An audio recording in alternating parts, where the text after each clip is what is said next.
lesson we are going to learn how to answer IELTS Academic Writing Task 1, namely how to describe a line graph. I'll give you all the essential information to give a Band 9 answer. So let's take a look at the given line graph. What it says. The line graph below shows the household recycling rates in 3 different countries between 2005 and 2015. So, you are always given a description of your graph in your topic. This information is very important as it helps you to understand what's going on your graph. So, read the topic carefully. Now, we can take a closer look at the graph. Down the vertical axis, we have the percentages, and along the horizontal axis, we have the years. We can also see that we have 3 countries, the UK in blue, France in red, and Germany in green. So that's our line graph. Now let's see how you should structure your answer. Here is the standard structure that you should follow to give a Band 9 answer. It consists of introduction and body paragraphs. You should never write a conclusion when describing a graph. So, the first paragraph you write is your introduction. After that, you start writing your body paragraphs. In your body paragraphs, you should, first of all, give something called a general overview. Secondly, give the detail. Now, let's see how you should write each paragraph in order to produce a Band 9 answer. For the introduction, you need simply to paraphrase the information from your topic. It should not be longer than 2 sentences. You see, you need simply to tell what your graph shows and for what period of time. And here is how I wrote it. The line graph illustrates the regional household recycling rates in the UK, France, and Germany from 2005 to 2015. As you see, the first 2 words were kept the same. I didn't change the line graph, and you should never ever change the type of your graph, because it will lose the meaning if you do so.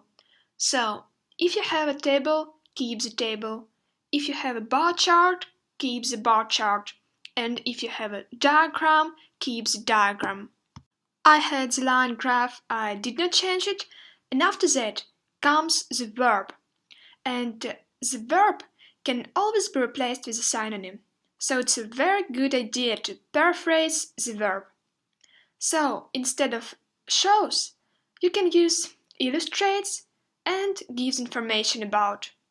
There are also other synonyms, but it's enough to remember these 3 for your introduction.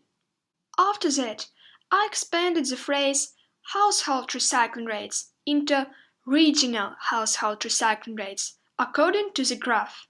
So you see, I look at my graph and I look at my topic at the same time.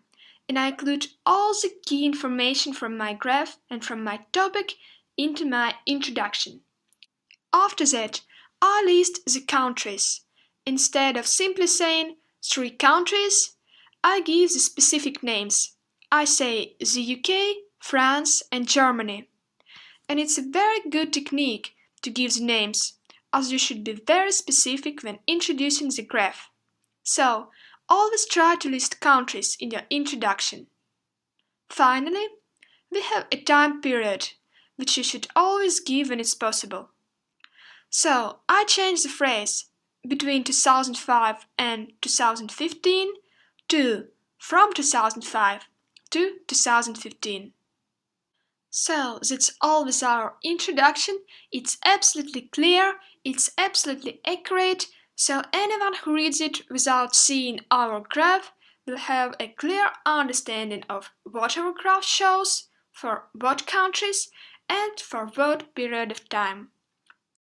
To learn more ways of effective paraphrase for your introduction, you can see the link above. Now let's move on to the next paragraph. After you have written the introduction, it's time to write an overview. An overview is a paragraph that contains all the key information from the graph. When given an overview, you should not state any specific details. you should simply write what's happening on the graph overall. So, no dates, no numbers, no percentages in your overview, just general trends. So, let's take a look at the key features on our graph. It's easy to note that the UK and Germany's rates went up, while France's rates went down. So that's our two key features. You should normally have from 2 to 4 key features. And here's how I wrote my overview. The recycling rates of the UK and Germany showed a steady but significant rise over the period, while the percentage of recycled waste in France experienced a downward trend. As you see, I'm just saying that the recycling rates of the UK and Germany rose, and that the recycling rates of France declined. Note how I use the linking word while to contrast the opposite trends. It's a very nice technique. Also note how I used a synonym to avoid repetition. The first time I said the recycling rates, and after that I said the percentage of recycled waste. And it's a very good paraphrase. Next, instead of showed a significant rise, I could also use rose significantly or showed an upward trend. And instead of showed a downward trend, I could say declined, experienced a decrease, and so on. So that's all with our overview. After you have finished the general overview, you need to give the specific details. It's a good idea to divide your part of writing, where you give the details, into paragraphs. And to do that, you need to group your data by some feature.